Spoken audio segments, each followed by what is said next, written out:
So, in the early 2000s, a geology major went on a field trip to the world's largest open-pit coal mine in Colombia.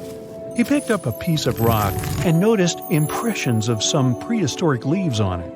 Then he found more rocks, and each of them had the same pattern. Back then, the student could hardly know that his discovery would help describe the largest snake that has ever lived on Earth. The student took his findings to a local scientist, who called up the Smithsonian Institute and invited them for a fossil hunt. He wasn't that surprised, as he knew there were fossils in the pits of Sarihan. Back in 1990, another geologist found a fossil there and brought it to his office. He wasn't sure of what it was and called it a petrified branch. Years later, a paleontologist saw an image of this branch. He knew it wasn't a branch at all, but a fossilized jawbone of an animal. The scientist got so excited about the find that he flew all the way to Colombia. He wanted to examine the fossil, but no one had the key to its glass display case. The scientists couldn't wait, so they broke the glass and confirmed that it was a fossil of an animal that lived millions of years ago. After Herrera's finding, they knew exactly there were more fossils in the area. It took the team of scientists about 2 years to figure out they were all a part of a giant snake and not a crocodile, as they thought because of the size. They managed to establish it by looking at the vertebrae and ribs of around 30 giant snakes. Now, you might think that fossils would get easily destroyed in an open-pit coal mine, but in fact, they were found under the coal that served as a protective layer for them. Sadly, the scientists couldn't find the Titanoboa's skull. Unlike jaws, which are extremely powerful thanks to their muscles, snake bones are pretty fragile. That's why they usually crumble long before the sediment can appear over them. But still, the researchers managed to find 3 skull fragments. Thanks to this discovery, they've made a full-scale replica of the snake's head, which supported the theory that it used to be one of the largest predators of its time. If you're starting to freak out, don't worry, so am I. They also established it was related to modern boas and anacondas. That's how Titanoboa got its name. It's basically a titanic boa. The huge snake was officially described in 2009. Titanoboa was thriving around 60 million years ago, 6 million years after the Tyrannosaurus rex roamed the planet. Back then, it enjoyed the climate of the area in South America, which is now Colombia and Peru. It got almost as long as a bowling lane, 50 feet, or twice as long as the biggest snake living today. It was as heavy as 4 giant anacondas. It got this long and this heavy thanks to a lucky coincidence. Snakes are cold-blooded animals, so they need a warm climate to live and grow in.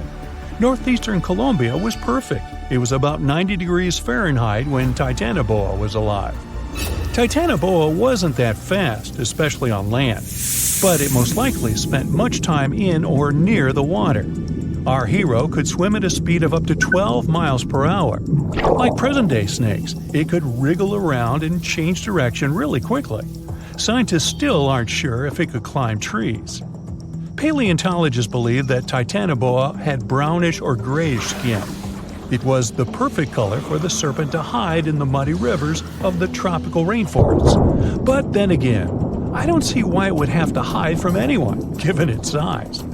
The largest snake ever wasn't venomous, but it didn't stop it from hunting any animal it wanted.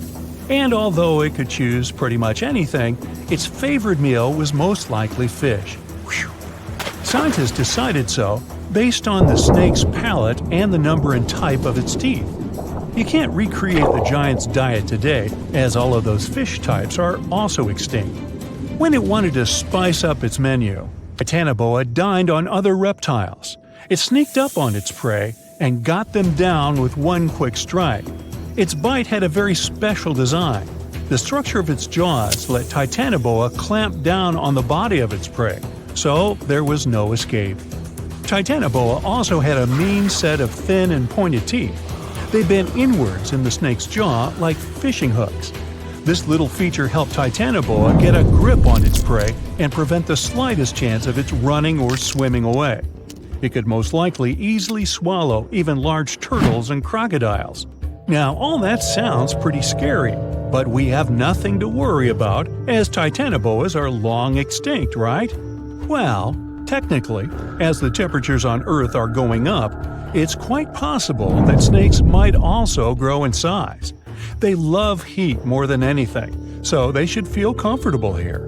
Of course, that would be a completely different snake, but it's not impossible that we'll see something similar to Titanoboa. But before you think of escaping to another planet, remember that huge snakes would need something huge to eat. Such giants prefer to wrap around something huge and swallow it. Most people would be simply too small for them. So unless the huge snake was starving, I don't think it'd waste its energy on attacking anything too little. Plus, like any other snake, Titanoboa had a sharp and delicate sense of smell, needing exceptional conditions, and was sensitive to vibrations. A little too smelly, too noisy, too cold, too dry, or too wet, and the snake wouldn't go near this place unless absolutely desperate. So, if you live in a big city, your chances of meeting a huge snake like Titanoboa are about zero. Rural areas are something different, but the only place where the giant serpent would consider living would be near the equator. We already have some pretty giant snakes in the warmest regions of the world.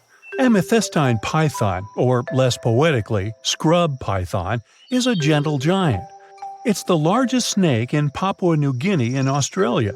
It can grow to the enormous size of 28 feet and weigh up to 77 pounds, which is about as heavy as a Dalmatian. Scrub pythons are pretty curious, sometimes slithering inside people's homes in Australia, but they're mostly harmless to humans. Their favorite food is rodents, bats, and birds that come to streams for water. Until then, pythons quietly lie in wait. They have heat centers in the pit of their muzzles. They help the pythons better see warm-blooded animals they can have for dinner. The African rock python is one of only 11 living species of its kind. It's currently the second largest snake on the planet. This huge brown snake reaches lengths up to 20 feet and weighs about half as much as the giant panda. It's very serious about its meals, as it can catch an antelope and eat it whole. Even the cold-blooded crocodiles are afraid of this beast because it can easily eat one of their kind too. In 1958, a zoologist found a 4-foot-long young Nile crocodile inside an African python's stomach. According to the scientist, the python said, "Well, I don't know about you, but I find this whole thing hard to swallow." Actually, that's not true. Pythons can't talk, as far as we know. The reticulated python holds the record as the longest of all the living snakes in the world. The largest of these guys made it into the Guinness World Records in 2011 with a length of 25.2 feet.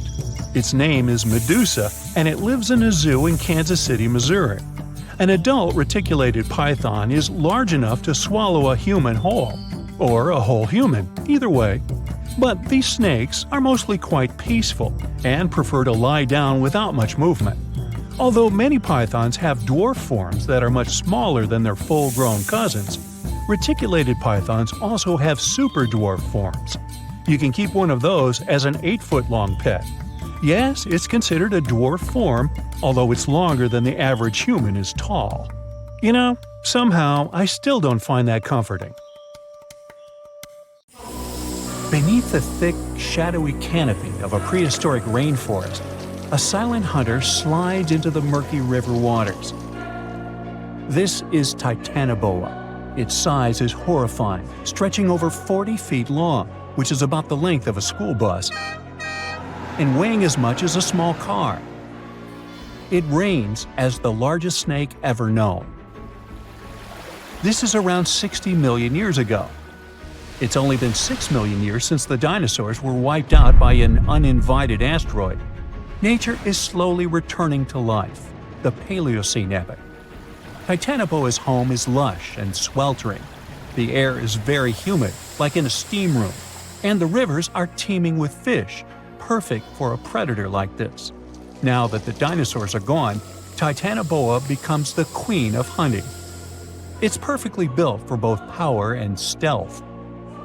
A strong, sturdy spine can hold the snake's massive size while staying smooth and silent. Titanoboa glides through the water like a shadow, barely visible. It doesn't chase. It doesn't need to. Titanoboa waits beneath the river's surface, in darkness. A bunch of ancient lungfish meanders too close. With one surge, it lunges, its jaws snapping shut. The fish doesn't stand a chance. Titanoboa's grip is unrelenting. After the prey stops moving, the snake immediately consumes it whole. For millions of years, this snake ruled the rainforests. Nothing could challenge it, not the prehistoric crocodiles, not the small mammals, not even the birds. But, as it turns out, it wasn't the only apex predator. Alongside Titanoboa, there was this entire family of snakes, a huge biological tree full of snake genomes and species. Their history spans around 100 million years, all the way to the Cretaceous period. We find their fossils all over South America, Africa, India, and Australia. That's because they evolved in the Gondwanan continents. Back then, all of this was one huge landmass, and they lived right in the heart of it. Now, this family coexisted with all the dinosaurs. The dinosaurs ruled the world back then, and the snakes couldn't be all that dangerous. They lived in the dinosaur's shadow, adapting to survive. Some of them fed on small mammals. Others waited for the dinosaur eggs to hatch. Some were super bold and went straight for baby dinosaurs. Fossils of one species showed the remains of a little titanosaur, that giant long-necked dinosaur, inside its stomach. And when the age of dinosaurs finally ended in a fiery cataclysm, it was time for these snakes to celebrate. After the asteroid disaster, the world entered a new era of heat and humidity. The warmer the climate, the easier it is for cold reptiles to thrive. Snakes, including Titanoboa, grew larger than ever, but so did the members of this family. All the snakes spread across continents, growing larger and scarier by the century. And eventually, Titanoboa stopped being the only ruler of jungles. Fast forward to about 47 million years ago. Now it's the Middle Eocene epoch, the tropical lowlands of what today is Western India. A lush, swampy place, full of rivers and pools. The earth was warmer, with turtles and crocodile-like creatures basking in the sun. And there evolved the largest and most fearsome predator of them all, Vasuki indicus. Even the name feels important. Vasuki, the serpent king of Hindu mythology, a colossal snake that's coiled around the neck of Lord Shiva, strong and loyal. And the indicus part is because the snake's fossils were discovered in India. Vasuki surpassed Titanoboa and grew to a jaw-dropping length of 50 feet, like a 4-story building. It also weighed as much as a small elephant. Unlike Titanoboa, who preferred to hunt in the rivers, Vasuki mostly hunted on land, though it still could venture into the water when needed. It prowled the marshy ground with quiet, calculated movements, blending with the dense undergrowth. Vasuki also ate crocodiles, massive turtles, and even early whales in local water pools. No one stood a chance. It had immense muscles and squeezed with unimaginable force. But the snake's jaws were much scarier. Unlike Titanoboa and today's pythons, Vasuki couldn't swallow massive prey whole. Instead, it ate them alive with its teeth, just like this. Fast and absolutely brutal, it was an apex predator of its time. And don't forget that we're not talking about one Titanoboa or one Vasuki. These snakes were part of entire populations. In the Paleocene, rivers were full of various Titanoboas. Some were younger, smaller ones, fighting for survival, while the oldest and largest ones dominated the waterways, in the same way as generations of Vasuki indicus competed with each other for thousands of years. Through the years, many siblings of this family got themselves a region to rule over. For example, alongside Vasuki, this big guy was thriving in northern Africa, in what is today's Egypt. Back then, this land was full of water and swamps. Before we learn more about other snakes, this one was considered the largest, about 36 feet long. that's still bigger than today's most powerful snakes, like the green anaconda. But then we reached the Pleistocene epoch, from about 2.5 million years ago to only 11,000 years ago. Modern humans were evolving all over the world, and now the snakes had a new problem, an even worse one than dinosaurs. While we were developing brains, in Australia, there ruled the local king of snakes. Their names also come from legends. That's how indigenous Australians called their mythological rainbow serpent the creator of the world. It's like a problem of a chicken and an egg. Was the snake named after a deity, or did the Aboriginal people create their deity after a snake? Ancient Australians coexisted with those predators for thousands of years. They warned their children how to avoid dangerous spots, passing down stories of the terrifying serpents. In their legends, the great rainbow serpent was shaping the land, rivers, and features of the world. These legends were most likely inspired by the powerful nature of those snakes. If only they knew that these animals weren't even as huge as Vasuki or Titanoboa. Though they were still dangerous. Urlungor was up to 26 feet in length. They preferred the more green and humid parts of Miocene Australia, like waterways with lush plants around the riverbanks. And there was much more potential prey. Urlungor had a thick body as wide as a human thigh. It loved to hunt in what is today the northwest Queensland. Its fossils were found in the limestone of Riverslade. It was a fascinating find. The skull was almost intact, with teeth and everything, which is crazy considering that snake skulls are very fragile and usually don't survive fossilization. Just like snakes before it, Urlungor didn't rely on venom.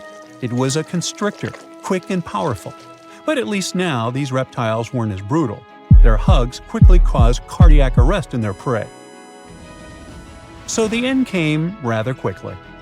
Also, they no longer could swallow the prey whole, and didn't have the same sharp teeth as Vasuki or Titanoboa. So both Urlungor and Wanambi had to eat very slowly, just like pythons today. Meanwhile, Wanambi was about 20 feet long. This one had a similar head, so it could only hunt marsupials, reptiles, and other little things that ventured too close. Wanambi's domain was the waterhole. It lay coiled in the shade, motionless, its body blending seamlessly with the dusty earth. If kangaroos and wallabies cautiously approached to drink, they wouldn't even notice the predator until it was too late. The Wanambi snakes lingered in Australia for millions of years. Even when the climate and ecosystem changed, it didn't bother these guys. In fact, they thrived in Australia's cooler, drier regions. Yet, even giants fall. Time moved on. The earth cooled even more, and nature began to change. Wanambi managed to last up to around 50,000 years ago, and could have lasted longer if it wasn't for humans. The same Aboriginal Australians who once feared Wanambi eventually spelled the end for the snake. All these years of being the apex predator, only for the little apes to hunt you into extinction. But that's how evolution goes. Eventually, all the giant snakes disappeared, leaving behind only their fossils and stories like this one. You wake up in the middle of the night to a phone buzz. You know what time it is, you ask sleepily. But then, you sit up in a jolt.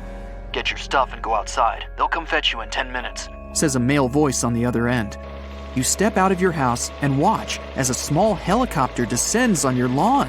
You get inside and meet a scientist there. She's a specialist in archaeology and paleontology.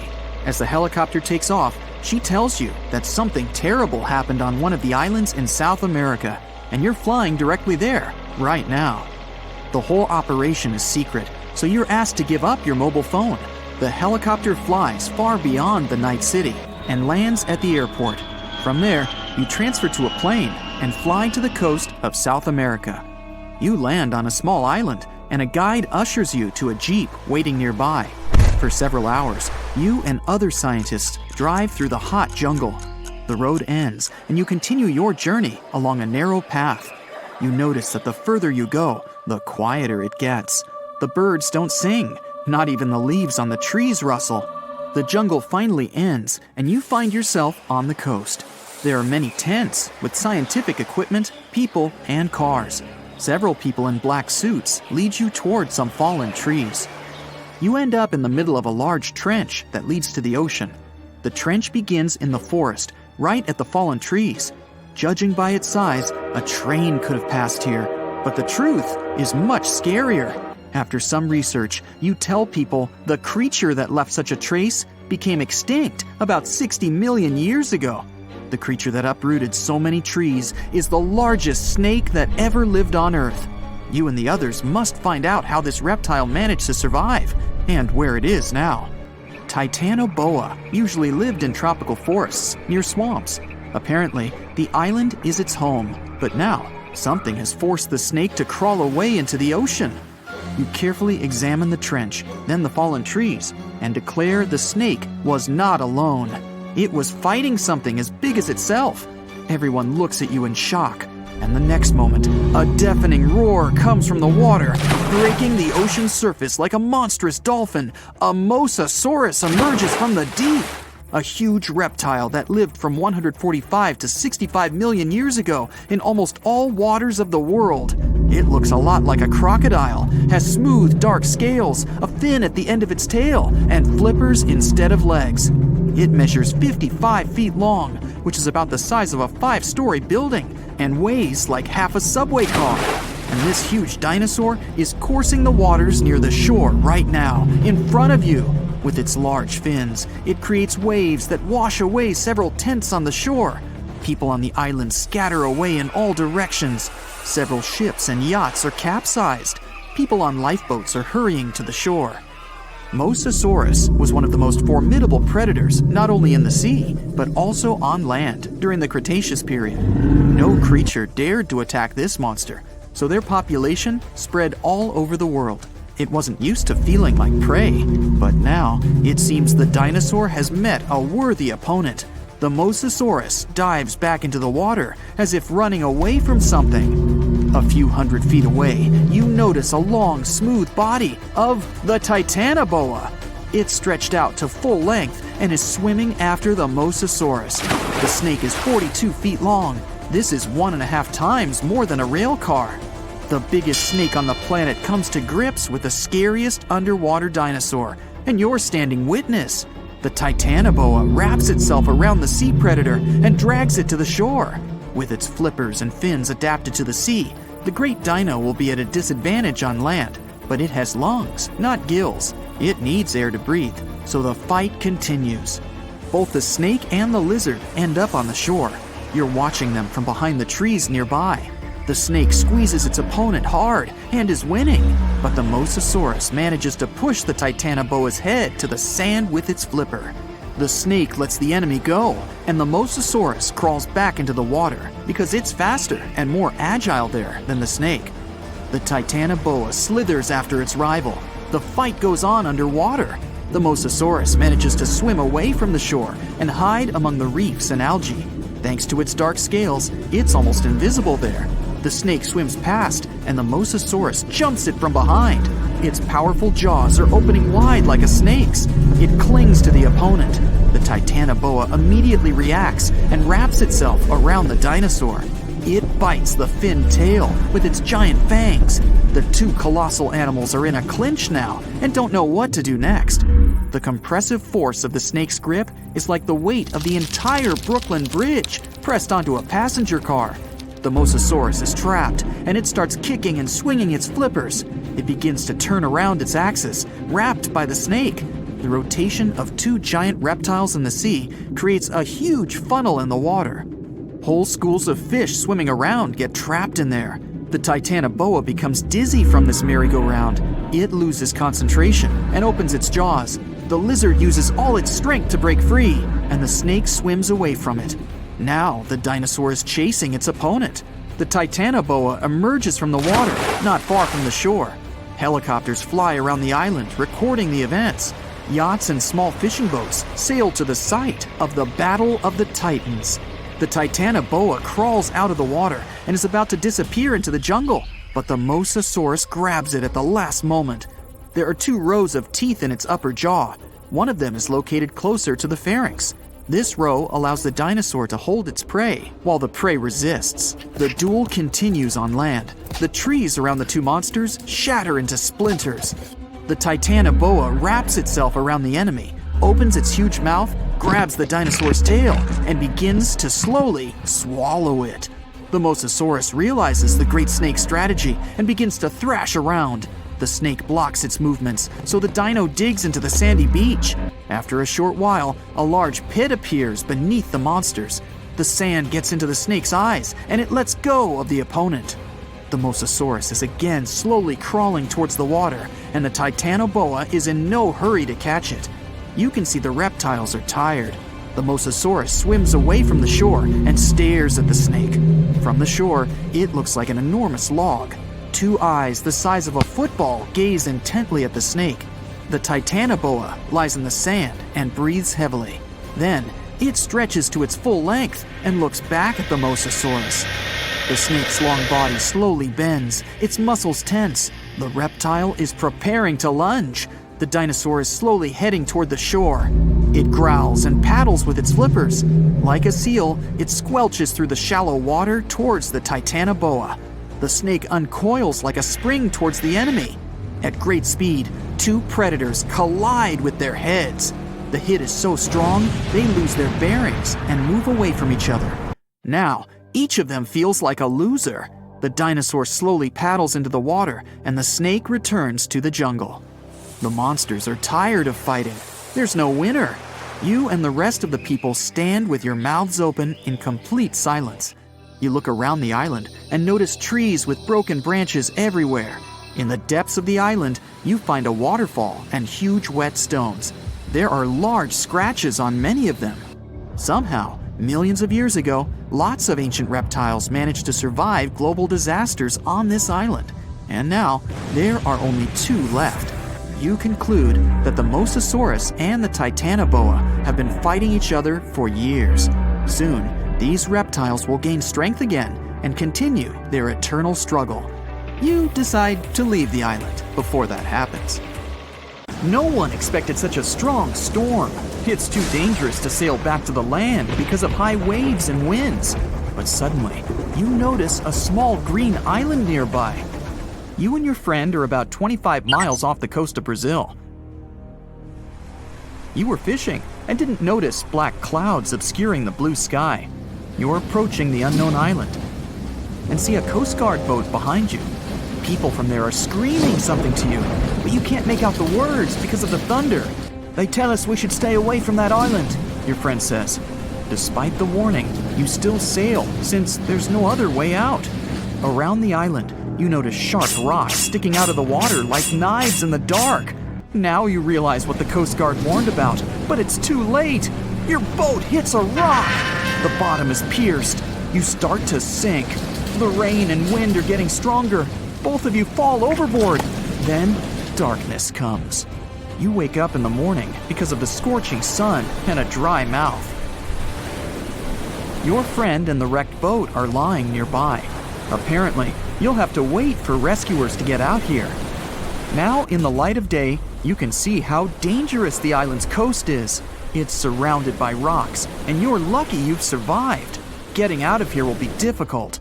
Together with your companion, you decide to look for coconuts and bananas. Your friend goes to the wreckage and pulls out a bag of medicine. Then, both of you leave the sandy beach and enter the dense jungle.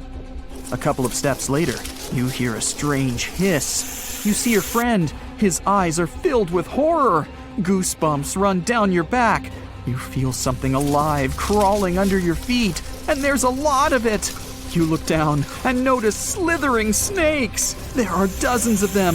They wrap around your legs, get into trees. They're everywhere. Don't move, your friend says. I think I know where we are. You want to ask him a question, but fear takes away your voice. He reads your face and answers the question. We're in one of the most dangerous places on Earth, the Brazilian Snake Island. These are not just some ordinary snakes. This is the golden lancehead, one of the most venomous reptiles in the world. You can find them nowhere else on the planet except for this land.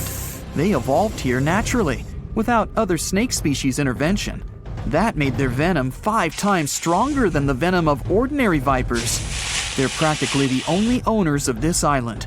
Nowhere else in the world will you find such a concentration of creeping reptiles on such a small piece of land. And now, they're glad that 2 big lunch meals have arrived. There's little chance of survival, but you're gonna try. The first thing you need to do is get out of your stupor and find a thick stick. This is your best tool right now. If you encounter a venomous snake, the best you can do is retreat slowly. But this time, there are too many of them. They're aggressive and hungry. Together with your friend, you fight off the snakes with a stick. But there's more and more of them coming. One of them falls on your shoulder from a tree and bites your neck.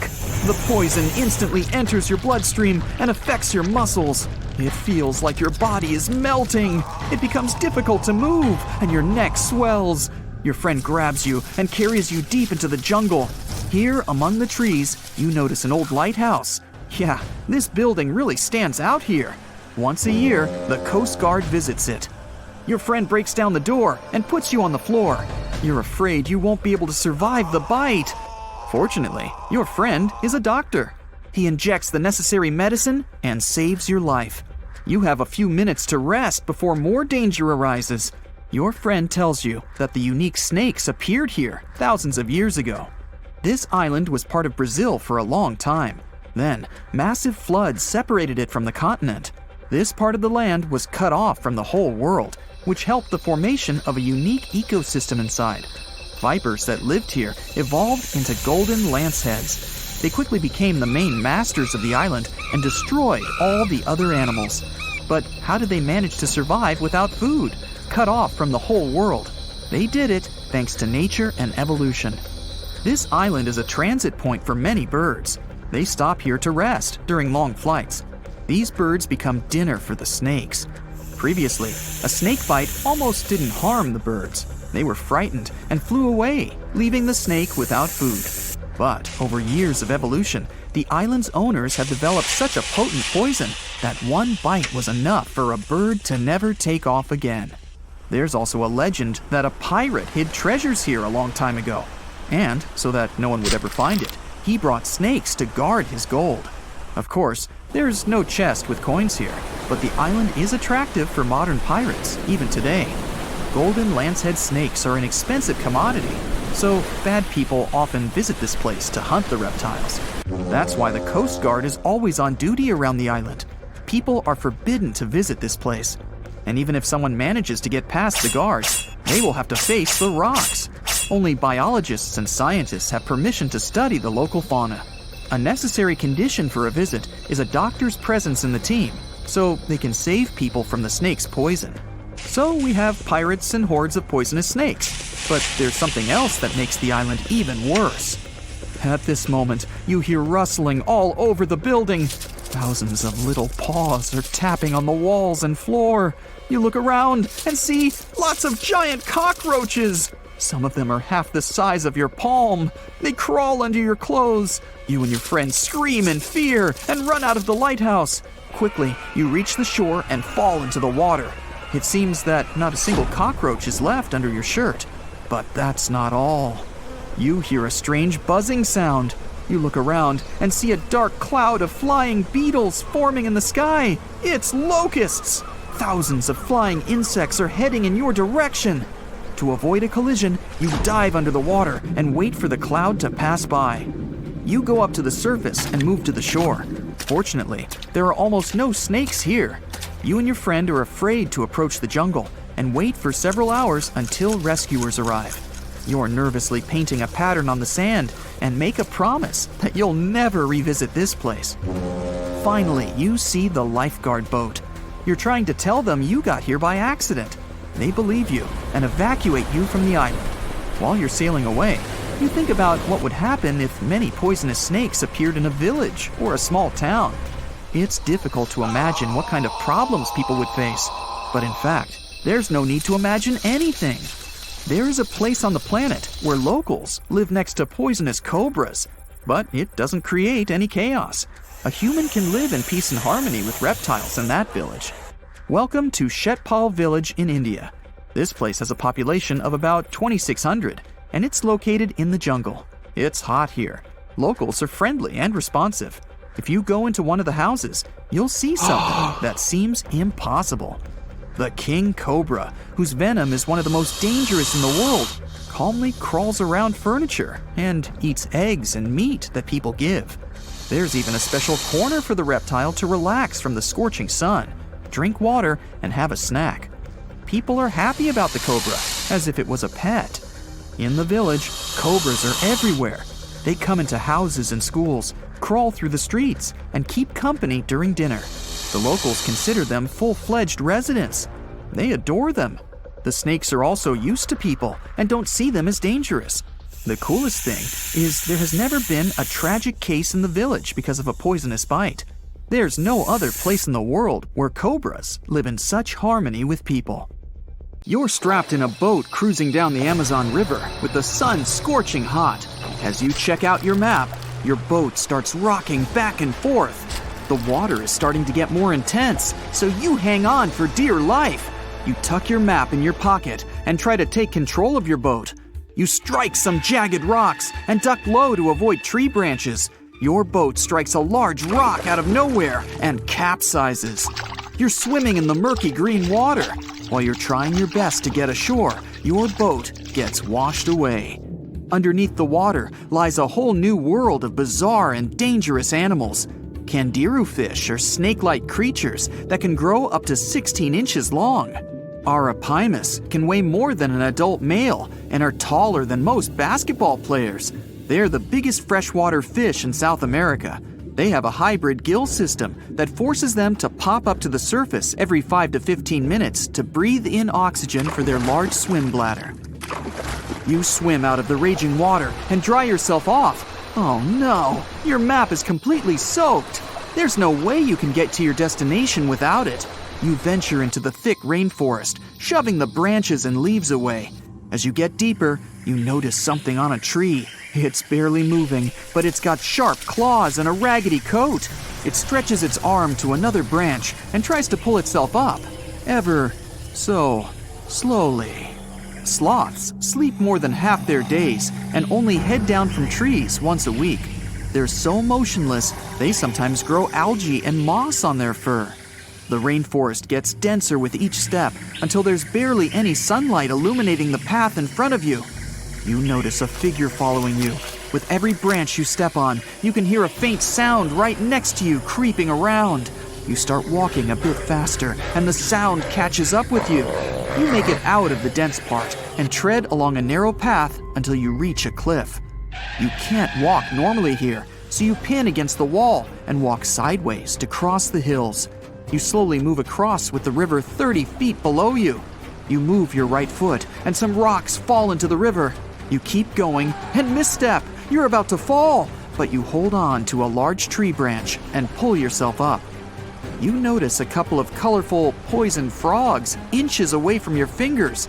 Touching any of these frogs can be extremely dangerous and harmful, despite their amazing color patterns. The golden poison frog is one of the most poisonous animals in the world. One of them hops right next to you, so you let go of the branch and fall back in the river. The river is washing you down until you reach a calm current. Underneath you is a swarm of piranhas swimming with their sharp teeth. The red color on their skin is unmistakable, so you swim off like an Olympic athlete. Piranhas will eat anything that gets in their way, no matter the size. You grip onto a log and climb up a small rock to catch your breath. There's a huge electric eel underneath the rock. Despite their name, they're more related to catfish than eels.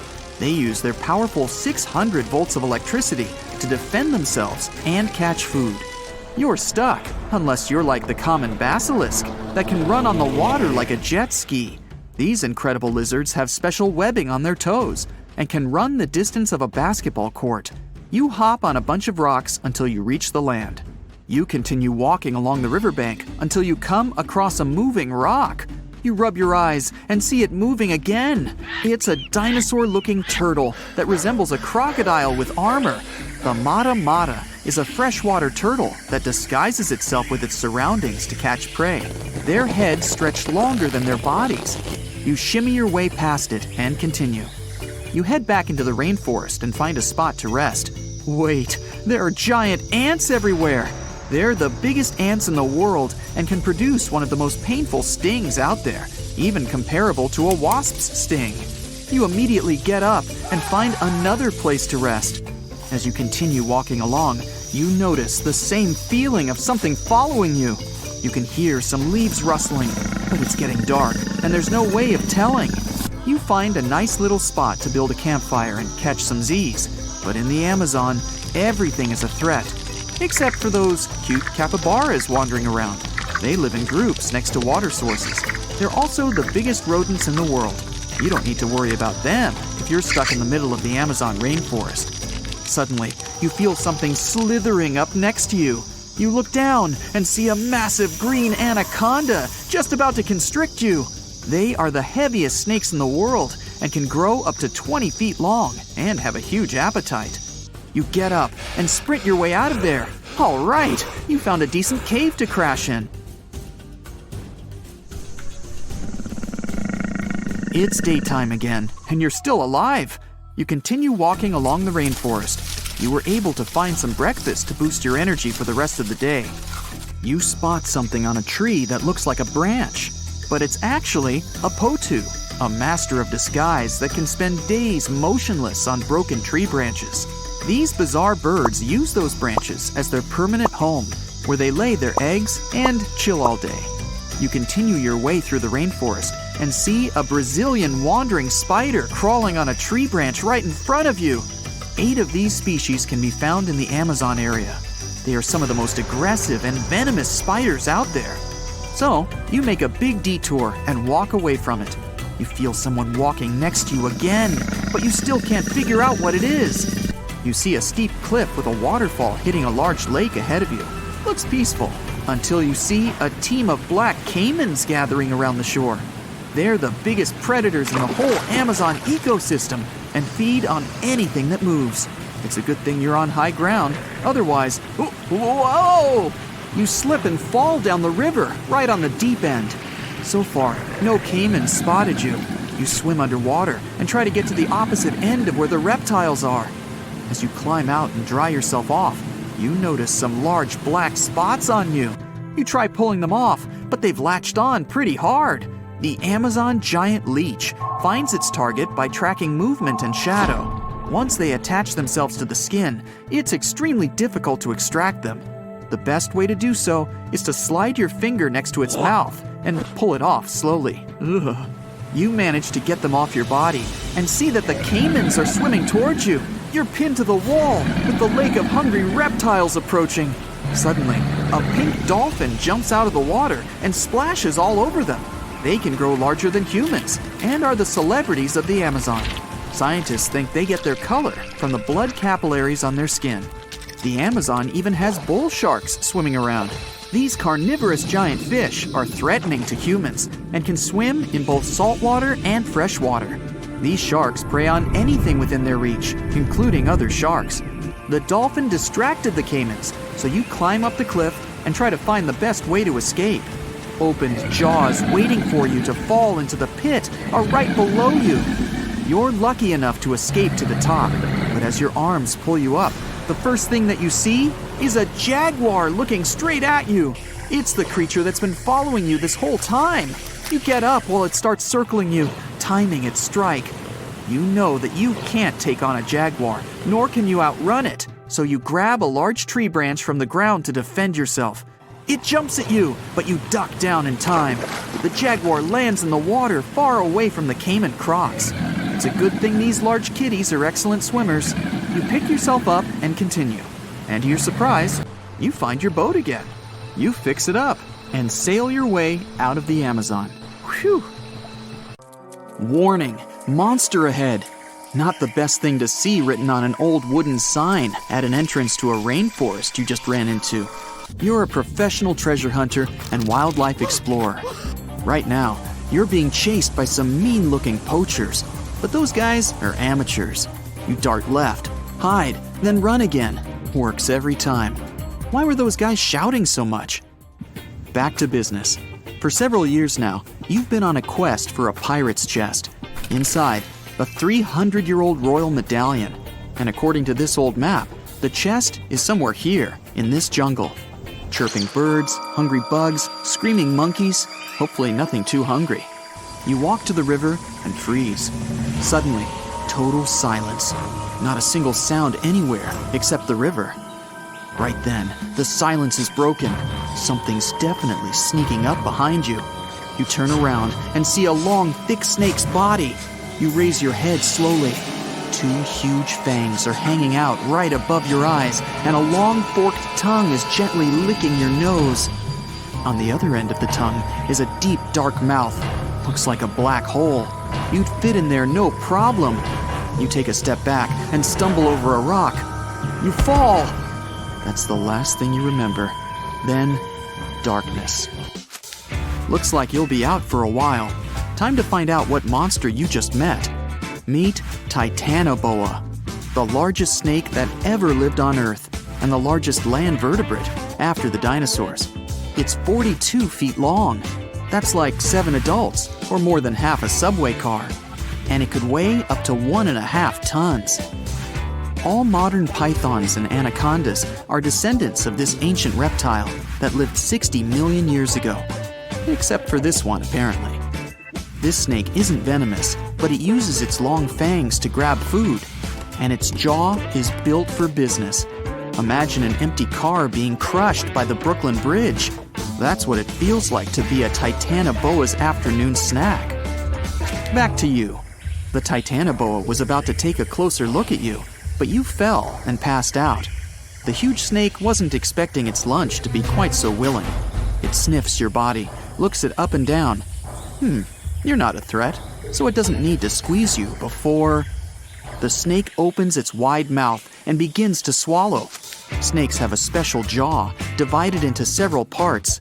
They're connected by ligaments and muscles, so snakes can open their mouth up wide, like motorbike wide. But today, Titanoboa doesn't need to try so hard. Gulp. Titanoboas use their huge fangs to push food down their throats. While it's swallowing, Titanoboa likes to use saliva to grease up its lunch and make it more slippery, much easier to swallow. Bit by bit, you disappear from view. Your clothes are soaking wet at this point. A few minutes later, you've disappeared from view and the snake looks really fat. And that's when you wake up. So how do we know what would happen? Some guy in a full-body protective suit actually tried to get inside an anaconda on purpose. Darkness. You open your eyes and take a deep breath. An unpleasant liquid gets in your mouth a bit, and you cough. It's hard to scratch your itchy nose. You're squeezed in from all sides. Titanoboa has a super muscly throat. At first, you panic. What happened? Where are you? You scream, but no sound. It doesn't exactly smell great in there. And that's when you realize where you are. You can't see daylight anymore. Uh-oh. Then you feel a weird wiggling side to side. Titanoboa's on the move. A python can digest its lunch in a matter of weeks. It all depends on the size of the food. This Titanoboa just ate a relatively small snack. Shouldn't take it more than a few hours. But there is some good news. Since you're not that big, you have at least a bit of space to wriggle around in. You reach into your pants pocket. Your clothes, your hands, they're soaking wet. Nasty. Of course, everything else you brought with you is soaked also. Your map, matches, granola bar. Also, there's not that much air inside a massive snake. You need to conserve oxygen. Finally, you pull out your waterproof flashlight. It still works. Looks like a tiny red room. No doors, no windows. Then it hits you. Your phone. You can just reach it. The screen's cracked, but it still works. But you've only got 4% battery. And there's no signal. You think about the signal flare strapped to your ankle, the ones you use to light up a dark cave and stuff, but you can't reach it. You put all your strength into bending your knees, but you just can't. Suddenly, you notice that you've stopped moving. Snakes like to crawl to a safe resting place after eating a large meal. That's when it starts releasing more enzymes to help it digest its prize. You've got one shot to reach the flare. You need to relax your whole body. You stop moving and start to breathe slowly. You feel the walls around you start to relax too. You have 1 second to bend down and reach for the flare. You go for it. Your hand slides down your leg, past the knee, almost there. You reach your ankle, but there's nothing there. It must have come loose while you were running through the rainforest. A few hours pass. You're well inside Titanoboa's stomach. Snakes have powerful enzymes that can digest all parts of an animal, so it wouldn't have problems dealing with clothes and shoes. You feel around with your hands. Maybe you can find something to help you. A bone from a previous meal? Anything. Your fingers graze over something, a hard, round object. You manage to get the flashlight on it. No way! It's the royal medallion you've been hunting for. This Titanoboa must be way older than you thought. It must have had a tasty pirate snack about 300 years ago.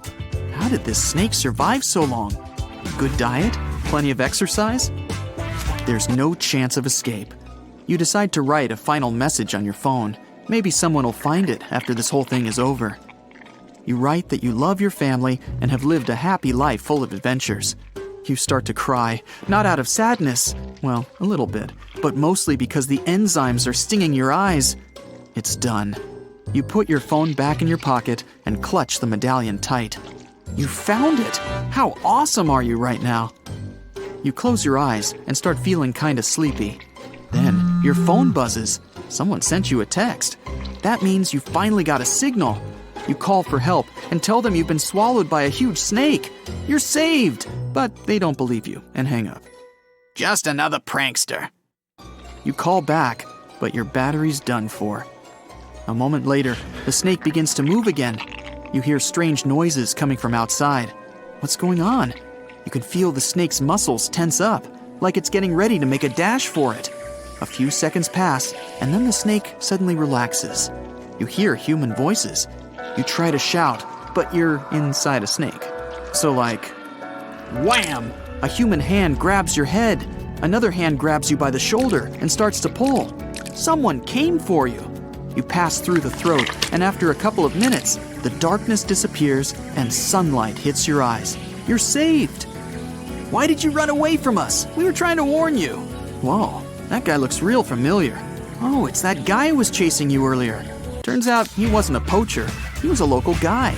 Apparently, locals are always pulling lost tourists out of Titanoboa's stomach. They usually just give the snake something to make it sleepy, then pull. You hug your saviors and thank them for their help. You're never going back to that rainforest, that's for sure. A smile spreads over your face, and you reach into your pocket to feel that sweet gold medallion. No! It must have fallen out! That means it's still stuck in the snake's stomach. You look at the rescuers and ask, "You mind if I pop back in there real quick?"